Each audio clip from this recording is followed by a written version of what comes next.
Hey, you. You're finally awake. Hey everyone and welcome back to the channel. Today we're diving into the world of Nintendo GameCube to talk about 7 often forgotten gems that for one reason or another never quite got the spotlight they deserved. These are titles that have pushed boundaries, experimented with new concepts, or just offered genuinely unique experiences. From shooters to action games, let's shine a light on some overlooked treasures for Nintendo's Purple Cube. And this is just a list of 7, so if you've played these games, let me know what you think, and if there's ones I need to talk about, put them in the comments below so we can talk about it again in the future. As always, before we get into the list, if you really think I deserve it, please hit that like and subscribe. I'm on the way to hopefully get to 6,000 subscribers. Retro Wars is also a weekly podcast, and this week we're talking about the Mega Drive version of Primal Rage. We've also got a $1 a month Patreon where you can get involved with the Smut Squad, take it part of the show, and get your own show called DLC. Right, let's get into it, shall we? 7 often forgotten gems for the Nintendo GameCube. Geist. Let's kick things off with Geist, one of the most unusual first-person shooters ever released on a Nintendo platform. Developed by N-Space and published by Nintendo, Geist was released in 2005 after several years of developmental challenges. The game was initially intended to compete with other mature-themed shooters like Halo or Metroid Prime, but rather than follow trends, it carved its own path. Instead of gunning down enemies with a massive arsenal, Geist made you a ghost, stripped you of your physical form, and left to navigate the world by possessing objects, animals, and people.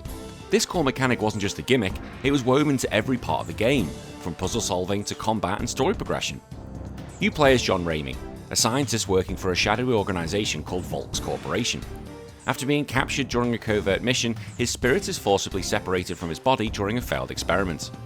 What follows is a desperate quest to reunite with his physical form, all while uncovering the dark secrets behind the corporation's paranormal experiments. The possession mechanic is fascinating. Players can enter a dog to sneak past guards, that's actually quite cool, a faucet to distract someone, or even a soldier to engage in firefights. Before possessing people, you need to scare them, creating dynamic scare puzzles that make use of the environments in clever ways. Visually, Geist didn't match quite the polish of top-tier GameCube games, but its use of lighting, spectral effects, and ghostly transitions added a moody, immersive atmosphere. The environments were sterile and oppressive, appropriate from the high-security lab setting. Sound design played a key role in building tension, while echoing footsteps and ghostly whispers punctuating your exploration. The combat sections, while serviceable, were less praised due to sluggish controls and occasionally clunky aiming mechanics. Still, the way combat was integrated into the narrative by temporarily inhabiting bodies helped it set it apart from typical shooters. Reception at the time of release was mixed. Critics lauded the originality of the possession gameplay, but criticised its execution and dated visuals. Fans, however, found a lot to love, particularly in the game's storytelling and dark, almost horror-like atmosphere. It's one of the few Nintendo-published games that delves into mature themes of identity, control, and death. Over time, Geist has earned a cult following, with many fans calling it ahead of its time and wishing for a sequel or spiritual successor. The game was never re-released or ported to other platforms, making it a GameCube exclusive to this day. Despite being largely forgotten in modern conversations about Nintendo's catalogue, Geist remains one of the most daring titles ever published under the company's banner.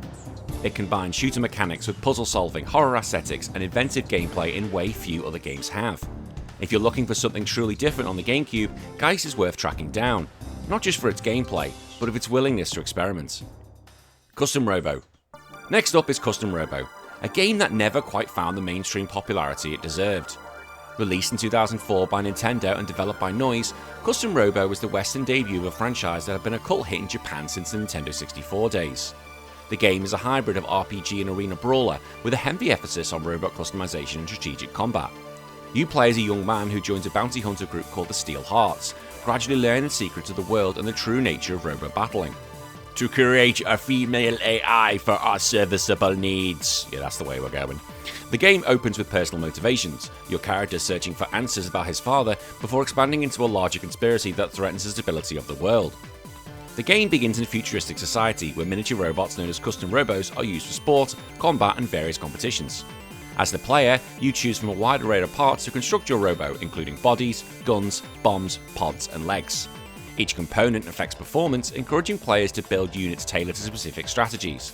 The customization aspect isn't just cosmetic, it fundamentally alters how your robo behaves in the arena, creating near-endless possibilities for experimentation.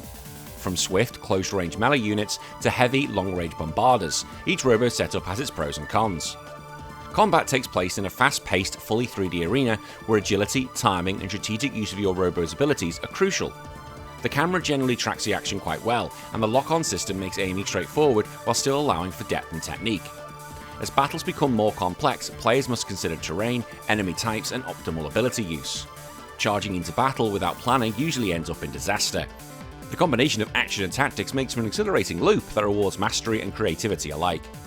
The story of Custom Robo unfolds over several chapters, each adding new characters, plot twists, and robo parts to expand your arsenal. As the protagonist rises through the ranks of the robo battling world, the game gradually reveals a deeper narrative concerning the misuse of technology and the blurred line between entertainment and warfare. The dialogue is often quirky and self-aware, with plenty of comedic beats and character-driven side stories that flesh out the game's world. Supporting characters like Harry and Marcia add personality to the journey, and boss fights against rival commanders break up the rhythm of regular battles. Visually, the game boasts clean, futuristic aesthetics with sharp UI design and colourful arenas. The robos themselves are impressively detailed, each with their own unique animations and effects. While the overall graphics are less impressive, they serve their purpose in connecting story beats and facilitating exploration. Musically, the soundtrack matches the battles with upbeat techno-inspired themes that complement the sci-fi tone. While it doesn't reach the auditory heights of some RPGs, it maintains a consistent vibe throughout. Critics appreciated the battle system and customization depth, but found the overworld exploration segments repetitive and the story occasionally meandering. It didn't help that the game was released in a crowded year that lacked the promotional push of Nintendo's bigger franchises. As a result, it faded into obscurity, especially outside of Japan. Nintendo's decision not to localize earlier entries or follow up with another console release only further buried the franchise in Western markets. Today, Custom Robo is remembered fondly by those who play it, with a small but passionate fanbase that still discusses its mechanics and story. Calls for a sequel or Switch remake surface every few years, often accompanied by nostalgic retrospectives. In the broader context of Nintendo's library, Custom Robo stands as a shining example of a unique concept that was well executed but underappreciated. It may have never reached the mainstream, but it carved out a niche that endures among dedicated fans. If you're into sci-fi, deep customization, or competitive battling, this is one forgotten GameCube gem worth revisiting. Lost Kingdoms. Lost Kingdoms is a game that often flies under the radar when discussing the GameCube's library, yet it offers a compelling blend of card-based mechanics and real-time action RPG gameplay. Developed by From Software, yes, the studio who I absolutely love because they make the Soul series, this game was one of the most earliest forays into action RPGs outside of their Armored Core series. Released in 2002, Lost Kingdoms places player in the role of Princess Katia, who must save her kingdom from a mysterious black fog that threatens to engulf the land. While the premise might sound standard, the method of combat, using collectible cards to summon creatures and cast spells, set it apart. Graphically, Lost Kingdoms doesn't boast the most striking visuals on the GameCube, but it makes up for it with atmospheric environments and fluid animations for the various summoned creatures. The world is dark and moody, capturing a tone more aligned with gothic fantasy than the brighter fare typical of Nintendo consoles. Well, what do you expect is From Software? Each card summon has its own animation, which, while sometimes repetitive, still lends personality to the strategic elements of the game. From dank caves to crumbling ruins, the environments effectively immerse the player in a kingdom on the brink. The game's core gameplay revolves around collecting and using magical cards, each representing a different spell or creature. You can carry a deck into battle, and your movements are real time while you summon monsters or cast spells. Unlike traditional turn-based RPGs, you have to dodge, move, and react in real time while managing card usage and positioning. This just sounds like card captors! This made combat feel more engaging and tactical, even if it could sometimes be chaotic. Deck building before each mission became a key element of the strategy. One of the game's most fascinating aspects was there was hardly any healing items, and the way card usage was tied to a finite resource, encouraging players to plan their moves carefully. Many cards had secondary effects, such as being able to act as traps or function differently depending on whether they're used at close or long range.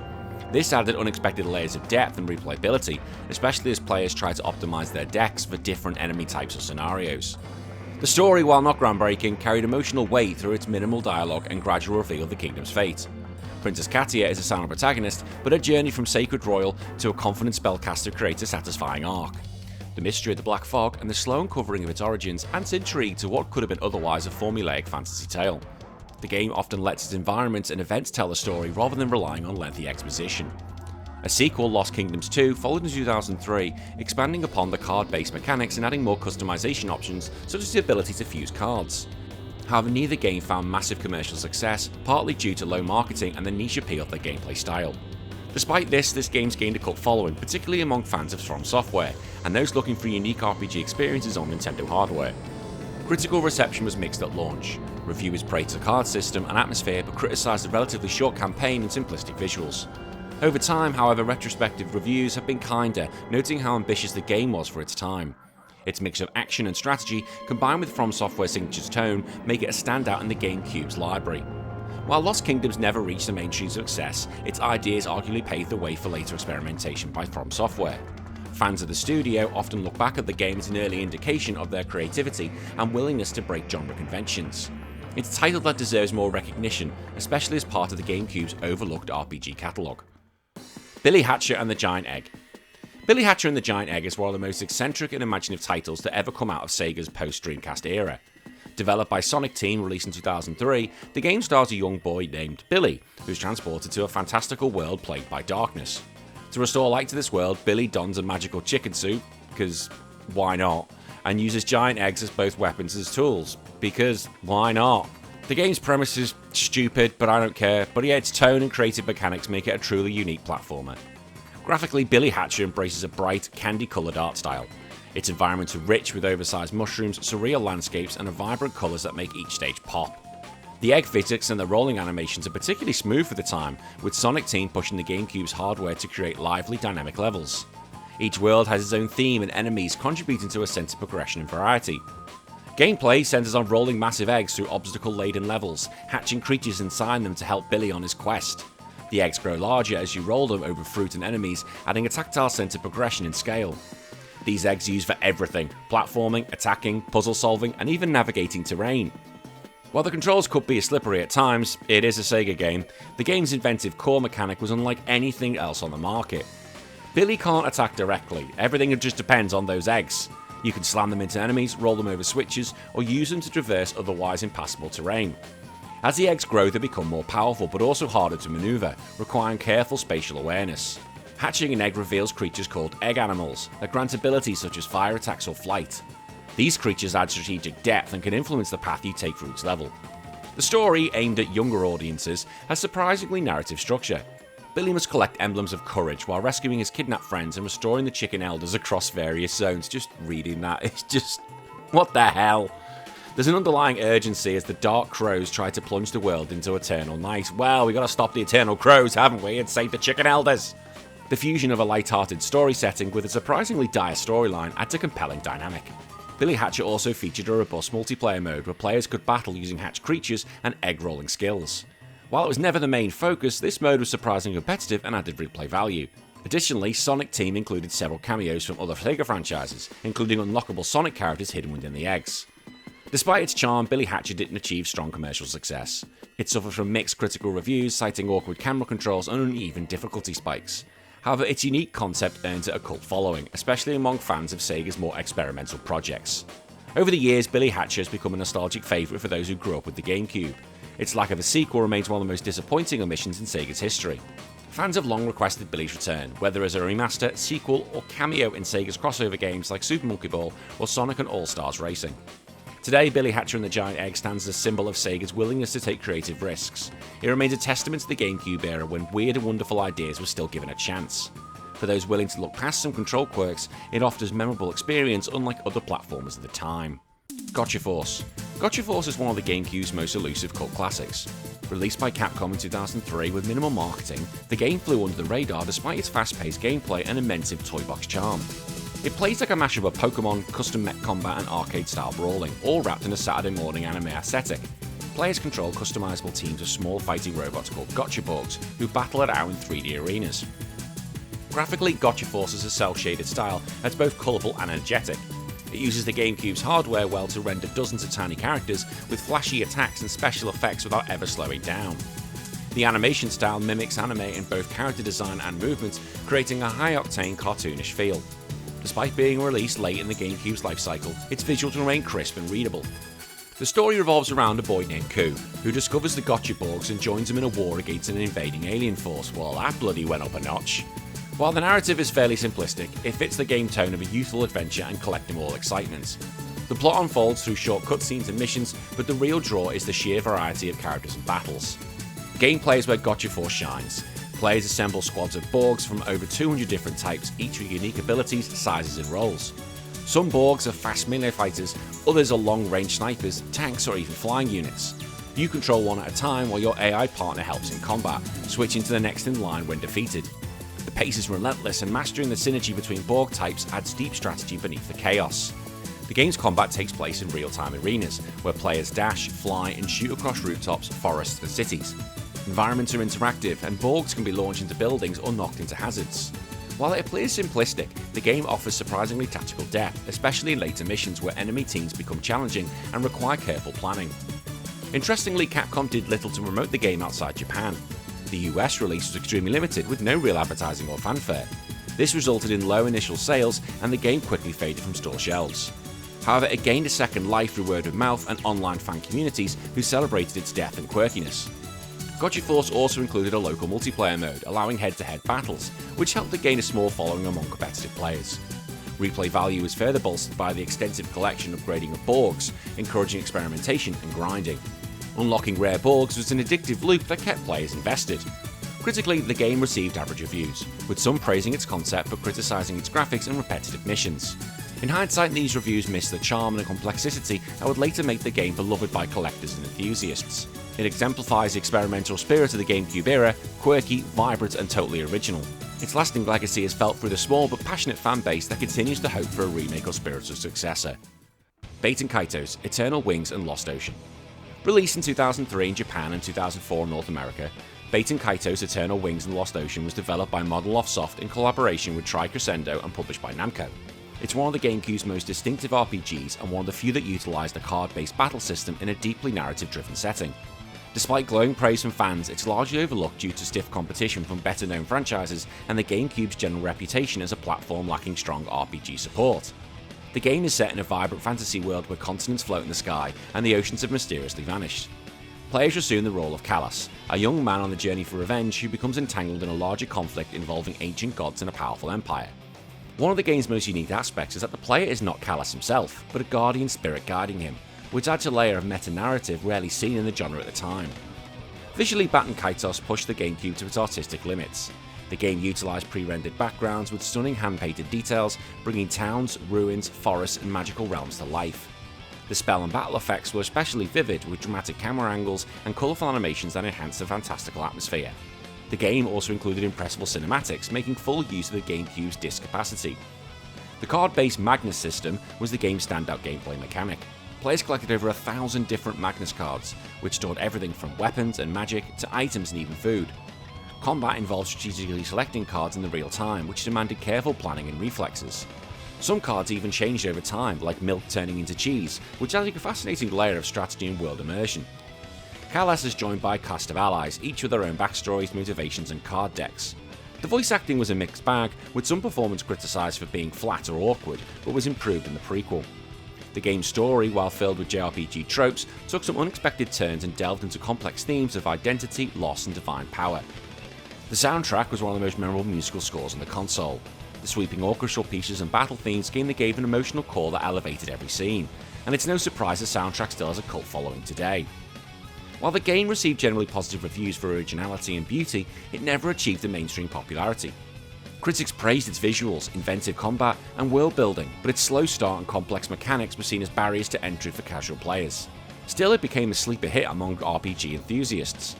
In terms of legacy, Baten Kaitos received a prequel, Baten Kaitos Origins, which was released in 2006 but never got a European release. Both titles remained niche until a modern HD remaster for the Nintendo Switch was announced and released in 2023, reigniting interest in the series and proving its lasting value.